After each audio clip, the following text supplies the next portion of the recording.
ఉంటున్నటువంటి ఇంటి దగ్గర కొట్టి ఈ ఇంటి దగ్గర కూడా వచ్చి రాద్ధాంతం చేసి అచ్చెన్నాయుడు సపోర్ట్ తో పోలీసులు ఏమీ చేయలేని పరిస్థితులు కల్పించుకొని ఎలా కేకలేస్తుందని మీతో మాట్లాడుతున్నప్పుడే చూడండి సార్. నాతో కలిసి ఉండడానికి సార్, కుటుంబం నిలబెట్టుకోవడానికి సార్, ఇది మార్గమా సార్? ఏంటి ఇప్పుడు బయట ఏమైనా గొడవ అవుతుందా? శ్రీనివాస్ గారు బయట ఏమైనా గొడవ అవుతుందా? గొడవ చూడండి, మీతో మాట్లాడుతుంటే తలుపులు కొట్టి వీరంగం సృష్టిస్తారు.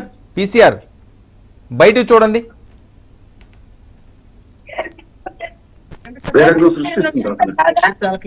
ఒక్క నిమిషం శ్రీనివాస్ గారు లైవ్ లో మాట్లాడుతున్నారు, మీరు డైరెక్ట్ గా లైవ్ లో చూడండి.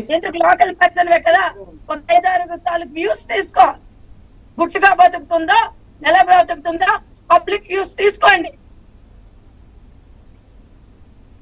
మీరే పరిచయం చేశారు పార్టీలో, సిగ్గులు వచ్చలేదు మాకు. ఇలాంటి వ్యక్తుల్ని, ఫ్రాడ్ వ్యక్తుల్ని మాకేం సిగ్గులు వచ్చలేదు.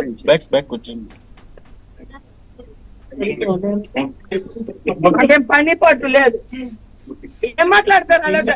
ఇప్పుడు అదొక ఫేవర్స్ అని అంటే ఆవిడ ముస్లింతో 80 సంవత్సరాలు మందు తాగారు, భగవద్గీత మీద ప్రమాణం, ఏంటండి ఆ మాటలు? తింటుందా చచ్చిపోతా, పిచ్చి అయిపోయారు కావాలి.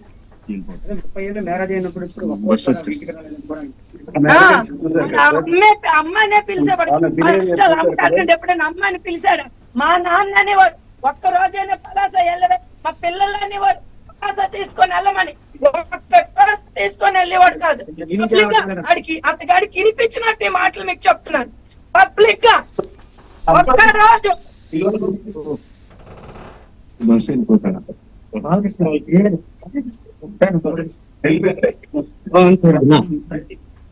మాటలు చెప్తారు. ఎన్ని అబద్ధాలైనా చెప్తారు, చెప్పడానికి మనిషికి మాటలు. విలువ ఉన్న వాళ్ళకి, విలువ లేని వాళ్ళకి, పిల్లలు కానీ, వాళ్ళకి కానీ, వాళ్ళ అమ్మ గాని, మనవలకు తెలడం గాని, ఇతర తండ్రి కార్యం తెలడం గాని, ఒక సంస్కారం, ఒక పద్ధతి, ఒక పాడు ఉండే కుటుంబం అదే.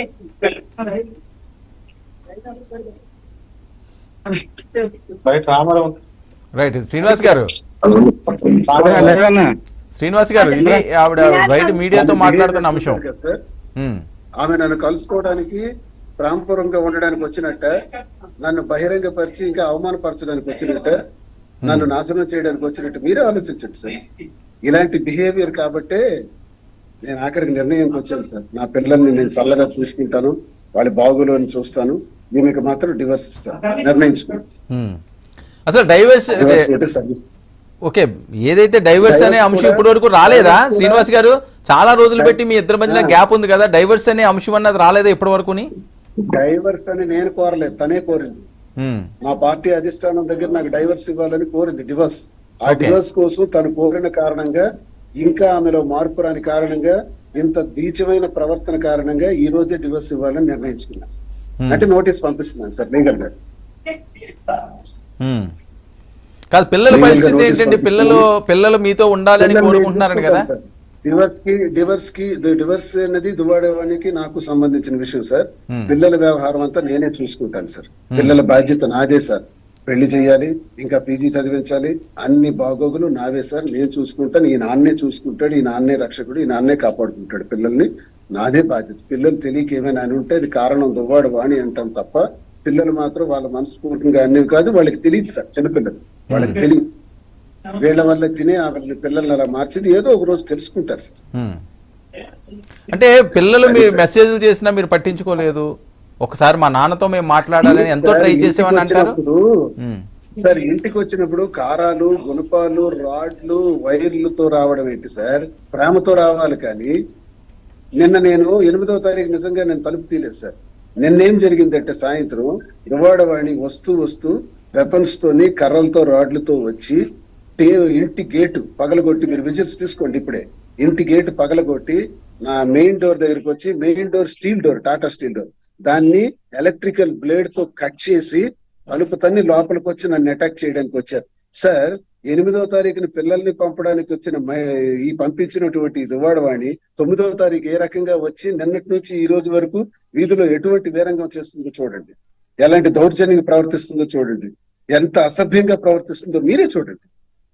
నేను ప్రజలకు చెప్పుకుంటున్నాను సార్, మీ ద్వారా. ప్రజలే దేవుళ్ళు సార్. ఏ నిర్ణయం అయినా ఆమె వాదన, నా వాదన విన్న తర్వాత ప్రజలే మమ్మల్ని గుర్తించగలుగుతారు సార్. ఎవరి గౌరవాలు రావాలన్నా, ఎవరి దగ్గర అప్రతిష్ట రావాలన్నా ప్రజలే నిర్ణయిస్తారు. శ్రీనివాస్ ఒకసారి వినండి, బయట ఏం జరుగుతుందో మీకు తెలియదు కదా, ఆవిడ ఏం మాట్లాడుతున్నారో వినండి.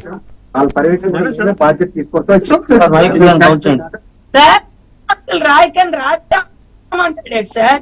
ఇప్పటికీ చెప్తాను ఏం రాస్తాడో చూసుకోండి మీరు. ఫస్ట్ చూడండి నాయుడు గారు ఏం రాశాడో మీరు సబ్జెక్ట్ నలుగురు దృష్టిలో ఇదిగో మాకు ఇది ఇచ్చే డాక్యుమెంట్ ఫొటోస్ తీసుకొని ఈ ఆస్తి వాళ్ళ పేరుని రాశాడు, ఇది రాశాడు అనేది అతను ఆడిన మాట కాగితం రిజిస్ట్రేషన్ ఆఫీస్ లో రిజిస్ట్రేషన్ జరిగింది అంటే ఉభయం తాలూకు సమస్యలు అంతే కదా. నా పేరు కాదు సార్, చేతులతో పిల్లల పేరునే చెయ్యాలి సార్. పిల్లలకి అడగదు పిల్లల సార్. పేరు మీద 2 ఫ్యాక్టరీలు రాసామని చెప్పి రెండు ఫ్యాక్టరీలు ఇది ఒక ఫ్యాక్టరీ, ఒక ఫ్యాక్టరీలో ఎకరా 41 సెంట్ల 41 16,80,000 పార్టీ దాని మీద అప్పు తీర్చింది. దాంట్లోనే వచ్చి 40 లక్షల రూపాయలు ఇది జిఎస్టీ ఉంది. అది గొంతు చించుకొని చెప్తున్నాను నేను. 30 ఏళ్లుగా మీరు పూర్తిగా ఆయన పైన ఆధిపత్యంగా చూస్తారంట.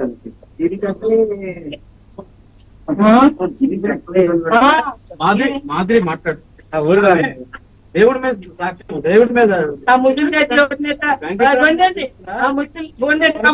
భగవద్గీత మీద ఇలాంటిదే స్వామి మీద అమ్మా నేను ఇక్కడ చెప్తాను.